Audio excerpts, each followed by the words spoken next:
সাহিত্য গল্পপ্রেমী বন্ধুরা, আজকে আপনাদের সামনে সাহিত্য রসের ডালি নিয়ে উপস্থিত হলাম।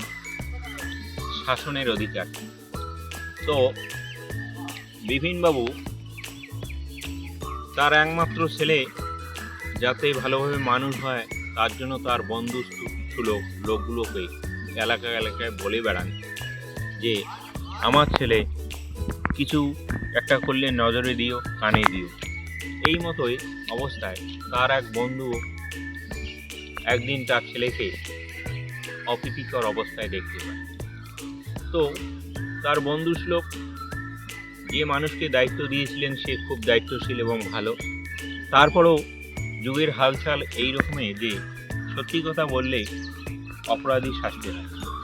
সে মোবাইলে তাৎক্ষণিক ক্যামেরা করে নিয়ে বিপিনবাবুর কাছে গেলেন এই আপনার ছেলের টুকু। সঙ্গে সঙ্গে বিপিনবাবু বললেন যে তোমাকে কে ভিডিও করতে বলছে, ছেলে মানুষ একটু অন্যভাবে করলে তো হয়। সেদিনে তার বন্ধু গালে এবং কানে ধরে মলিয়ে বলল, এই শাসনের অধিকার আমি আর চাই না, সে যুগ এখন আর নাই। নমস্কার বন্ধুরা।